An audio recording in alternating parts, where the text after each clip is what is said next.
एक बार फिर से स्वागत है आप सभी का मेरे YouTube चैनल आन्या एकेडमी में। अगर आप मेरे चैनल पर नए हैं और आपको मेरे वीडियो पसंद आते हैं तो प्लीज़ चैनल को सब्सक्राइब कीजिए।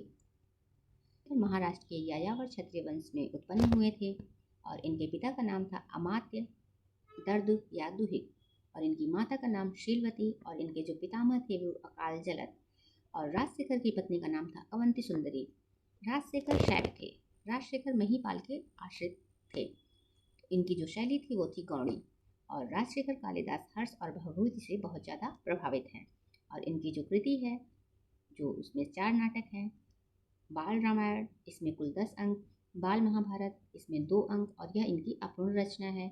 विद्धशाल भंजिका इसमें 4 अंक हैं और कर्पूर मंजरी में भी 4 अंक हैं। बाल रामायण जिसमें कुल 10 अंक हैं, यह 10 अंकों का एक महानाटक है। इसमें राम कथा वर्णित है। रावण को एक प्रेमी के रूप में चित्रित किया गया है और उसके प्रति सहानुभूति प्रदर्शित की गई। बाल रामायण का प्रत्येक अंक एक नाटिका के बराबर है और इसमें 741 पद्य हैं। अब बाल महाभारत या प्रचंड पांडव के नाम से भी इसे जाना जाता है। इसमें 2 अंक हैं।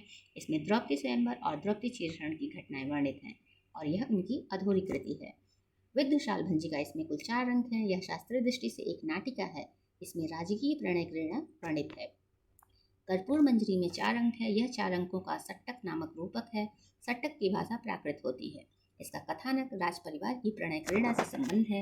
यह नाटक राजशेखर की प्रसिद्धि का कारण है। राजशेखर के 2 नाटक और माने जाते हैं और उसका नाम है हरविलास और दूसरा यह नाम अज्ञात है दूसरे का। राजशेखर की अंतिम तथा सुप्रसिद्ध काव्यशास्त्रीय रचना काव्य मीमांसा है। कौन सी रचना है जो कि राजशेखर की अधूरी है? तो बाल रामायण जिसको अधूरा माना जाता है। काव्य मीमांसा के रचनाकार कौन है? तो काव्य मीमांसा के रचनाकार हैं राजशेखर। राजशेखर का कौन नाटक अपूर्ण है? तो वो है बाल भारत जिसको बाल रामायण के नाम से भी जाना जाता है और इसमें कुल 10 अंक हैं। बाल रामायण नाटक में कुल कितने अंक हैं? तो बाल रामायण नाटक में कुल 10 अंक हैं। राजशेखर की किस नाटक में द्रौपदी चीरहरण की घटना वर्णित है?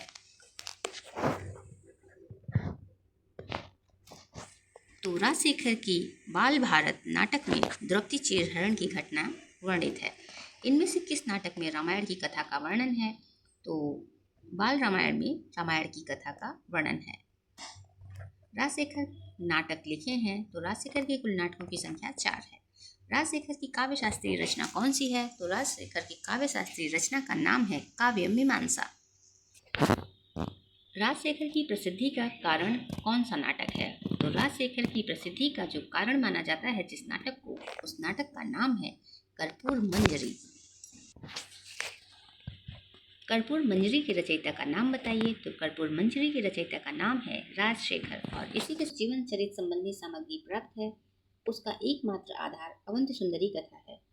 उनके अनुसार दंडी किरातार्जुनीय महाकाव्य के रचयिता भारवी के प्रपौत्र थे, अर्थात भारवी के जो पुत्र थे मनोरथ और मनोरथ के पुत्र हुए दंडी। तो इस हिसाब से भारवी के पोते हुए दंडी। भारवी का नाम ही दामोदर माना जाता है और उनका पुत्र मनोरथ था। मनोरथ के 4 पुत्रों में सबसे छोटा वीरदत्त था और वीरदत्त के पुत्र दंडी थे। माता का नाम गौरी और पिता का नाम वीरदत्त। और दंडी की जो कृतियां हैं वो हैं दश कुमार चरितम, काव्यादर्श, अवंती सुंदरी कथा, छंदो विचित, कला परिच्छेद, वृषसंध्या काव्य, वृक्षकटिकम। कुछ विद्वान इसे दंडी की कृति सिद्ध करते हैं। दश कुमार चरितम मूल भाग में केवल 7.5 राजकुमारों का वर्णन है। काव्यादर्श यह अलंकार शास्त्र की रचना है। अवंती सुंदरी कथा इसमें दंडी का जीवन चरित है। इसकी रचना दंडी ने कांची में की थी। दंडी पद लालित्यम, दंडी का पद लालित्य गौरव का विषय है। शैली आचार्य दंडी परिष्कृत गद्य शैली के जन्मदाता हैं। दंडी वैधर्वी शैली के कवि हैं।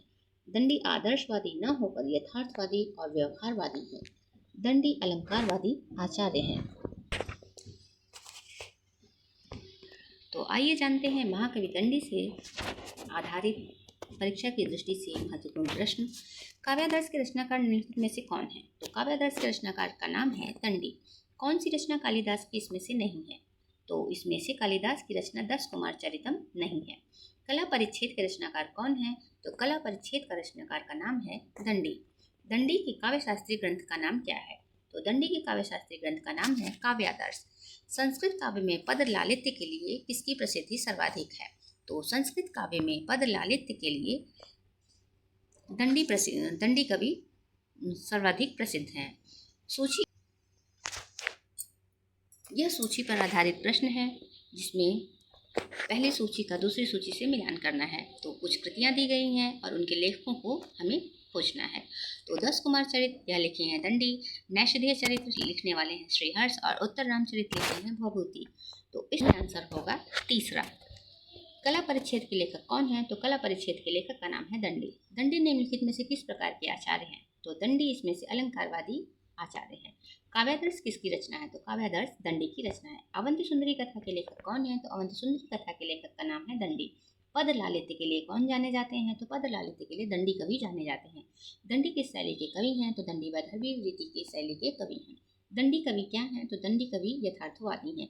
परिष्कृत गद्य शैली के जन्मदाता कौन है? तो परिष्कृत गद्य शैली के जन्मदाता हैं दंडी। द्विसंधान काव्य कृति के लेखक कौन है? तो द्विशती काव्य कृति के लेखक हैं दंडी।